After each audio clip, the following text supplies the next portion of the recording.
Hey YouTube world, harvest is plenty. I hope all is well. Thanks for stopping by to check out the video. Don't forget to like, comment, share the video, and subscribe to the channel if you haven't already subscribed to it. Do I have some great information for you guys today? Wow. But before we do, let me ask this question.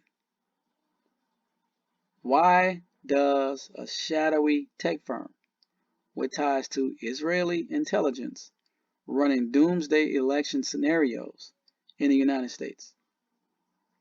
That's the question that I have for you. I don't know the answer either. It's one of those things that make you go, But let's jump into this video and let's see if we can find some answers. I don't even think we're going to have an election, Tim. I don't think we're going to have no election. You want to bet money? 2024. I'll bet. How much? $100? How much you got? Not as much as you. I'll bet big. I don't think we're going to have no election. $1,000. All right, I'll bet. Shake hands. Yeah, Colonel Douglas McGregor on our show has openly pointed out he believes that they may end up canceling the 2024 election, that martial law will be put in place, that there will be some sort of move to push Biden into a martial law situation. The 2024 election would be canceled in some capacity, and it will be totally controlled. And of course, you're reporting with these tabletop exercises seems to suggest that this need for martial law would come as a result of a massive cyber attack. So can you talk about these tabletop exercises and what these agencies have been planning? And I mean, it's amazing to me that they're literally planning it.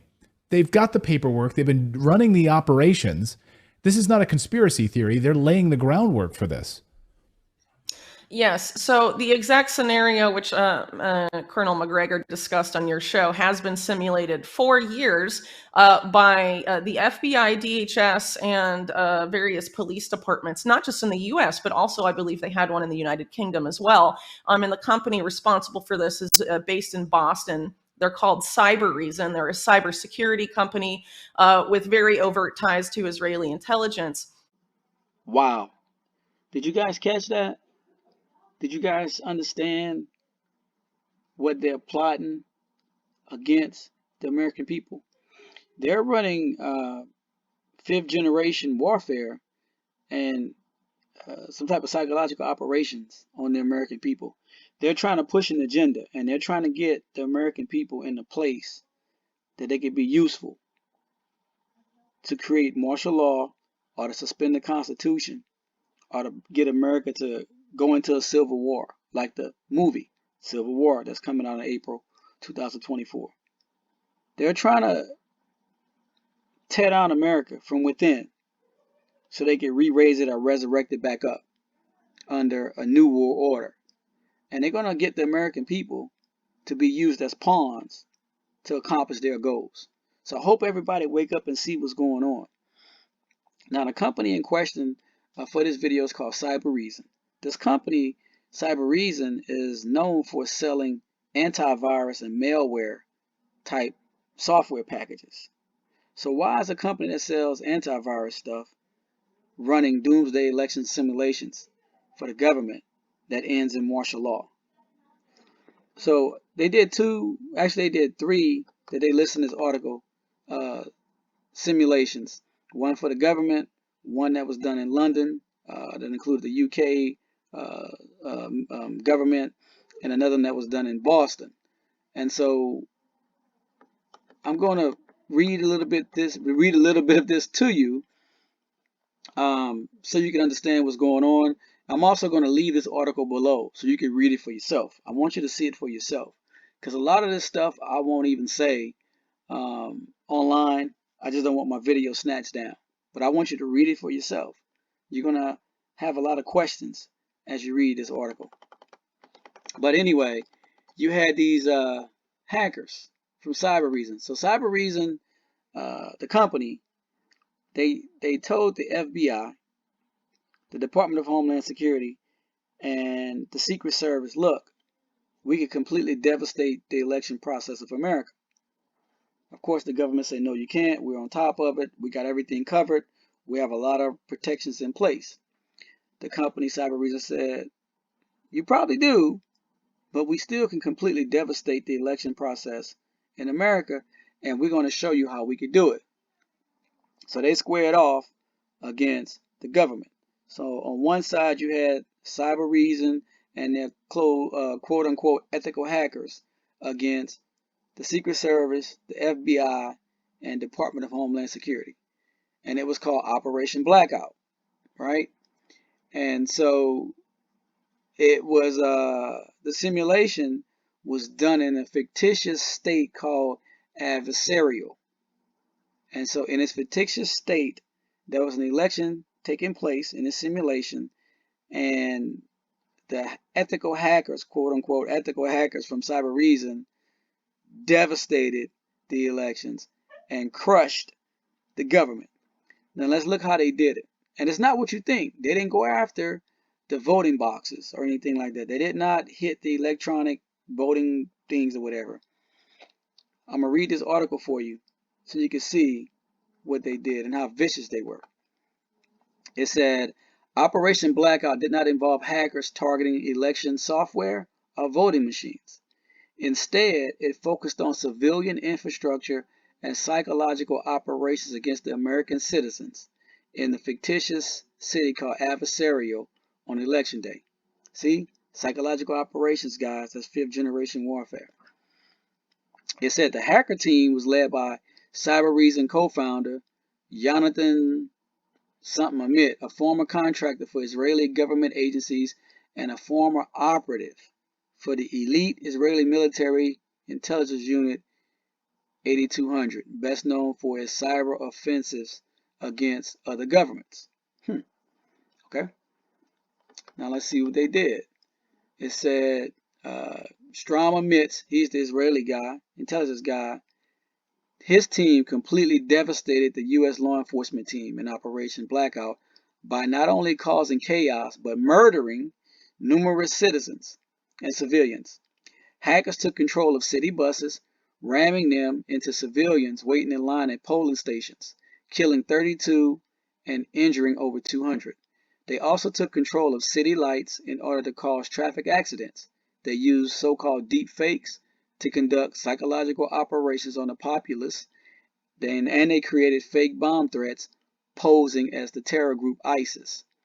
Telecom networks and news outlets within the fictitious state were also hacked and flooded with deep fakes aimed at spreading disinformation and panic among U.S. citizens. That's what they did. Now, what was the result of that? Here's the result. The result of that was the law enforcement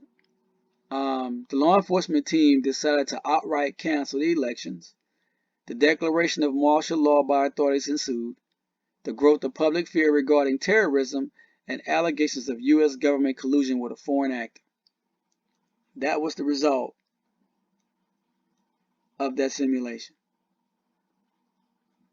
The US government suspended elections. They suspended the elections.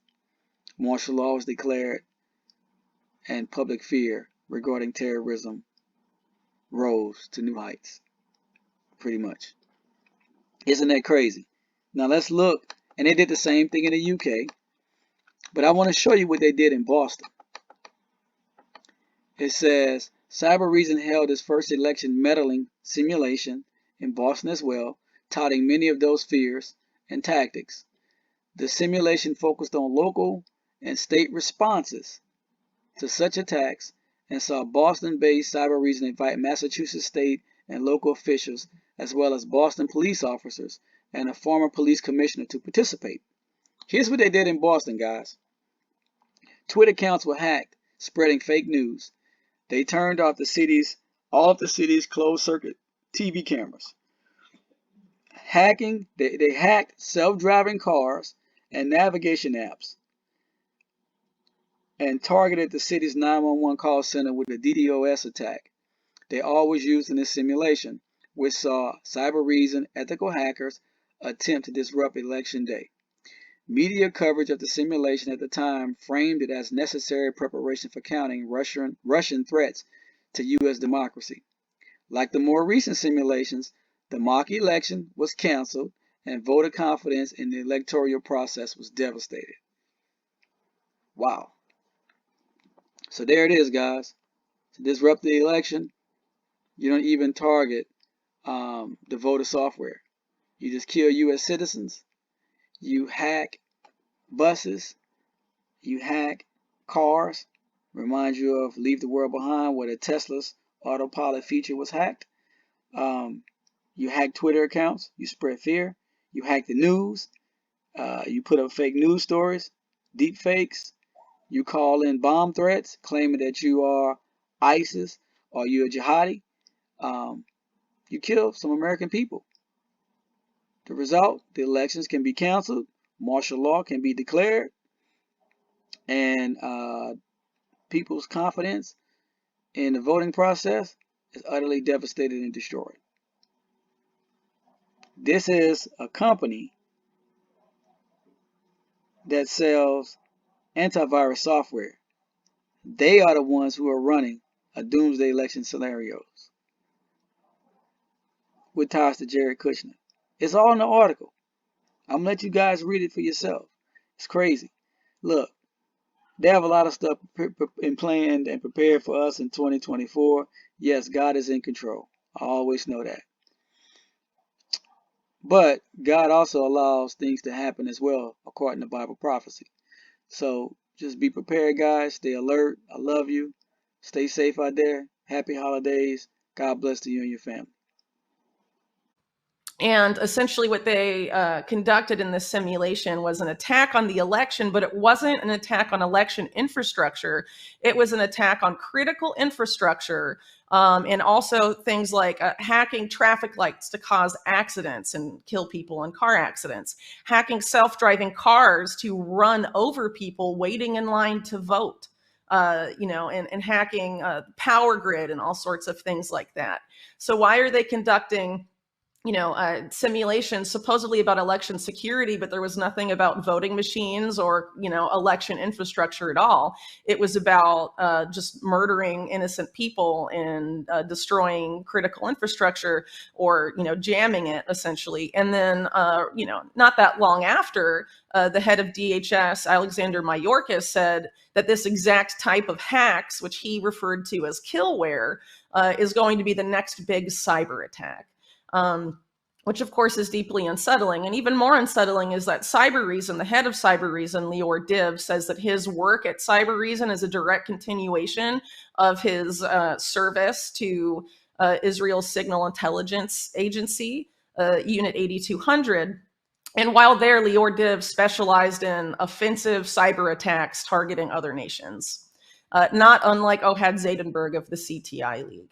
And it's important to mind that the head of the WEF, Partnership Against Cybercrime, that's leading this push for a regulated internet due to a coming cyber attack on critical infrastructure and the financial system, is an Israeli intelligence operative named Tal Goldstein that essentially created the model by which the companies that Ohad Zaydenberg and also Lior Div, Cybereason, follow, essentially, basically, the policy Goldstein created back in 2012, while Netanyahu was prime minister back then, and of course still is now, is that Israeli cybersecurity operation, or cyber operations that were previously conducted by Mossad or other Israeli intelligence agencies that used to be done in-house are now going to be done through private companies. And that same year, for example, 2012, is when Cybereason was created by Lior Div, who says that his Cybereason is a direct continuation of his work at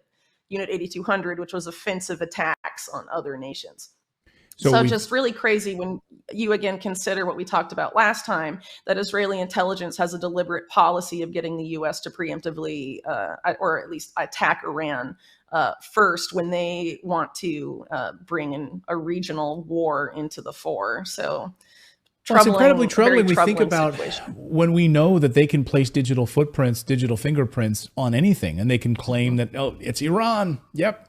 The reason all of your banks are down, you can't get access to your monies because, Iran just launched a massive cyber attack. And we're telling you that that's the case because Israeli intelligence is telling us.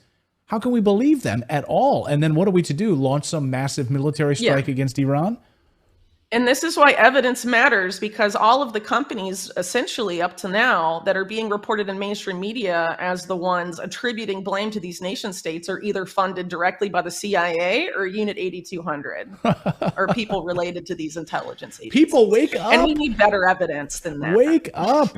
I mean, I hope people are paying attention to this, and people can yell and say whatever they want. They can say, that's anti-Semitic, whatever. Go, jump off a bridge. That's ridiculous. Like, these people are funded by these intelligence agencies. You are not stupid. Please, people, wake up and pay attention to what they're doing. And you're seeing, of course, runs on banks. You're seeing people concerned about how are they going to be able to get cash? They're driving us away from cash. They're driving us towards a central bank digital currency. They're driving us away or towards digital and away from cash. You already see what the European Central Bank is doing to limit your ability to use cash. You will be considered a terrorist on the gray market if you use more than, I think it's 1,000 euros for a transaction. That comes right out of the mouth of Christine Lagarde. That's policy now. So I think you're starting to see the scarcity of cash, and then of course the concerns about getting access to your digital banks. Very, very troubling if they can manipulate all of that with the flip of a switch. Yeah, I mean, it's definitely very disturbing. And the only way to get people to agree to give away all of those freedoms is to have them scared and panicked about something.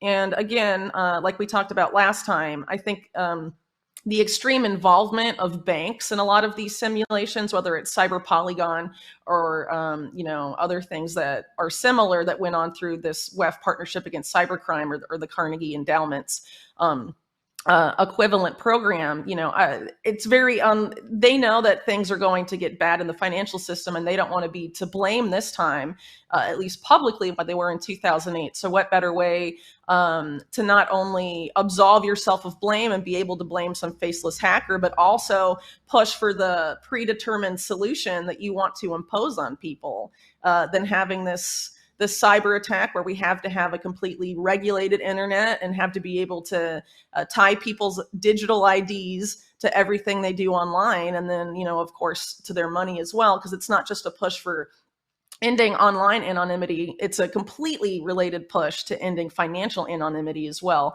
And we're seeing this also with major efforts of the DOJ, a member of the WEF partnership against cybercrime, to go after all of these crypto exchanges to surveil people's transactions there more than ever before. I mean, if you look at what happened with the recent settlement with Binance, now the US government can surveil transactions to an extreme degree compared to how it was before. And I think that's likely to keep progressing as some of these new policies promoted that are being sought by the U.S. Treasury, for example, get approved. There's not just there's a coming push to push all of our money into the digital realm, and it's happening alongside an unprecedented push to surveil that digital money. So people need to be very aware that there's a lot of Orwellian solutions that are going to be pushed in the wake of this apparently coming cyber attack, aside from the war angle. And it's a very deeply unsettling situation. But to go back to these simulations for a second, I mentioned the things that they talked about doing, but I did forget to say that what they concluded was that there was going to be the election canceled and martial law declared. Essentially, what they were doing in that simulation was finding the precise things that needed to happen in order to trigger that response. So what were the precise things? Why is DHS and the FBI studying that with this company tied to Israeli intelligence, which, by the way, is heavily partnered with Lockheed Martin and has access to a lot of U.S. military systems directly because of that partnership. So let's be precise then. What specifically, as a part of the Cybereason tabletop exercises, did the FBI and the intelligence community put together that said these certain items need to happen in order for martial law to take place, President Biden to become, dictator, basically, cancel an election? What precise things would have to happen in these tabletop exercises through this cyber attack? Well, these simulations happened during the Trump administration, back around the time of the 2020 election. And essentially, it was a team composed of employees from Cybereason, almost all of which were veterans of this particular intelligence service. And the people that were trying to defend against these cyber attacks in the simulation were DHS and the FBI. So essentially you had Cybereason employees gauging the reaction in order to obtain this particular outcome.